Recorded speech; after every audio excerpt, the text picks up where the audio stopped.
Bom, então agora vamos continuar falando de funções reais, tá? Então, dando seguimento à parte de transformações de um gráfico, agora a gente vai falar sobre reflexões. Tá? Antes de falar de reflexões, vamos falar um pouco sobre simetria para que os termos que a gente vai usar se tornem um pouco mais aceitáveis, tá? Então, pense num ponto P localizado em XY aí do meu gráfico, tá? Então, quando eu falo o ponto X menos Y, esse ponto ele tem uma simetria em relação ao eixo X, então seria ali o meu segundo quadrante. Esse ponto, se eu ponho um espelho ali exatamente na parte do eixo X, eu vejo o X menos Y. Quando eu falo menos XY, é um ponto que é simétrico em relação ao eixo Y, e o menos X menos Y ele vai ser simétrico aí à origem, tá? Então, pensando nisso, eu tenho os pontos simétricos, o que leva XY a menos XY é uma operação de reflexão, tá? Então, quando eu tenho uma reflexão relativa ao eixo x, que eu vou denotar por Rx, ela leva o ponto P ao seu simétrico relativo ao eixo x, ou seja, eu saio de xy e vou para x menos y. Tá? A reflexão relativa ao eixo y, ela leva o ponto P ao simétrico relativo ao eixo y. Então eu tenho xy, eu vou para menos xy. E a reflexão à origem, eu levo de xy para menos x menos y. Tá? Então veja, a reflexão relativa ao eixo x mexe na coordenada y, e a reflexão relativa do eixo y mexe na coordenada x. Graficamente, o que eu tenho é isso. A reflexão do eixo x, eu mostro a setinha aí no Rx, o Ry eu mostro a setinha e dá a origem, tá? Então, isso são reflexões de um ponto, mas o gráfico são infinitos pontos, certo? Uma função, ela é composta por infinitos pontos. Então, eu posso fazer a mesma coisa pensando aí numa função, tá? Então, dado uma função que leva os reais aos reais, eu tenho aí um ponto que é dado pelo par ordenado x e f de x. Então, a reflexão em x vai ser a minha função g de x, que é igual a menos f de x. Tá? A reflexão em y vai ser minha função h de x, que é igual a f de menos x. Então veja que é igual às outras transformações que a gente falou antes. O g de x ele mexe na imagem e o h de x mexe no argumento, tá? Então, quando eu faço uma reflexão em x, o domínio das duas funções continuam iguais. Quando eu faço uma reflexão em y, o domínio de h é igual a menos o domínio de f. Tá? Então vamos pegar aí um exemplo que eu tenho f de x, x quadrado menos 3x mais 2. Tá? Então se eu faço uma reflexão em x, eu vou ter a minha função g de x, que vai ser igual a menos x quadrado mais 3x menos 2. Enquanto meu h de x, eu coloco menos x onde eu tinha x antes.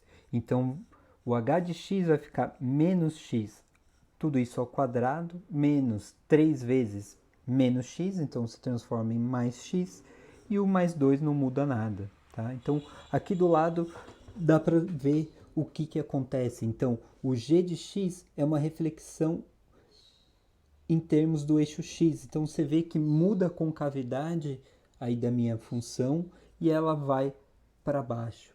Enquanto o meu h de x é uma reflexão em termos do eixo y, então ele muda de lado sai do lado direito e vai para o lado esquerdo, tá bom? Então, antes de ir para o próximo tópico, vamos fazer uma pequena revisão sobre injetora, sobrejetora e bijetora. Então, se eu tenho uma função que leva o A em B, ela será injetora quando os elementos distintos do meu domínio possuem imagens distintas. Ou seja, eu tenho um x1 e um x2 que são diferentes, então o resultado da função será diferente também para os dois. Né? Pensando aí no diagrama de Van Euler, quando eu tenho um grupo A, né, eu tenho meu conjunto A, e a minha função leva esses pontos para o meu conjunto B, só que cada um tem um ponto distinto. Tá? A sobrejetora, a imagem é igual ao domínio, então eu tenho todos os meus conjuntos, todos os meus valores em A, eles conseguem preencher todos os valores de B. Tá? Veja que a não sobrejetora, eu tenho todos os meus pontos de A levando em algum ponto de B, mas ainda sobra pontos em B. Tá?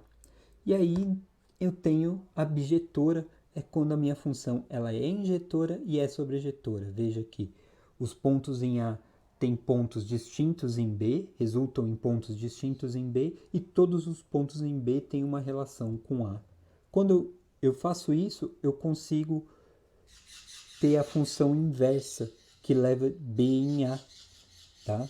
Então, por exemplo, meu f de x ao cubo, ela é injetora e é sobrejetora, logo eu consigo inverter. Então, o que eu faço? Agora eu consigo escrever uma função x igual a alguma coisa de y. No caso aqui, x é igual a raiz cúbica de y. Perfeito?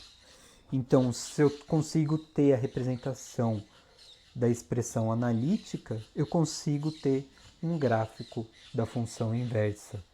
Tá certo?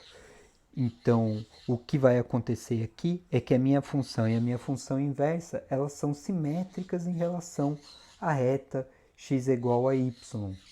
Tá? Ou eu posso pensar também que a minha função inversa é uma reflexão relativa à reta x, uma reflexão de f relativa à reta xy. Então, meu ponto que antes era x e y, agora vai ser y e x após essa reflexão. Tá? Então, vamos voltar ao nosso exemplo. A gente tem aí a meu f de x ao cubo, então a minha inversa é raiz cúbica de y.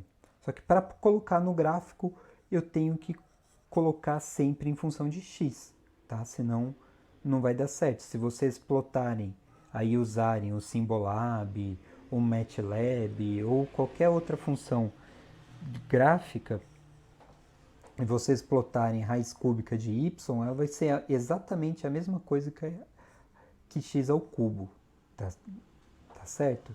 Então, quando vocês forem plotar e usarem o GeoGebra ou qualquer ferramenta gráfica, vocês vão ter que escrever y ao cubo, y é igual a x ao cubo e y é igual a raiz cúbica de x. Veja no gráfico aqui que eu tenho a minha função rosa é o x ao cubo, a minha função raiz cúbica de x é a azul, e veja que a linha x é igual a y, a verde, passa aí no meio. Veja que um ponto na minha função x ao cubo, ele pode ser refletido para a minha função raiz cúbica de x.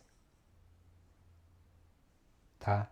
Então, tentem fazer isso à mão também, para vocês entenderem. Com certeza, quando a gente for fazer prova, vai cair alguma questão desse tipo, tá?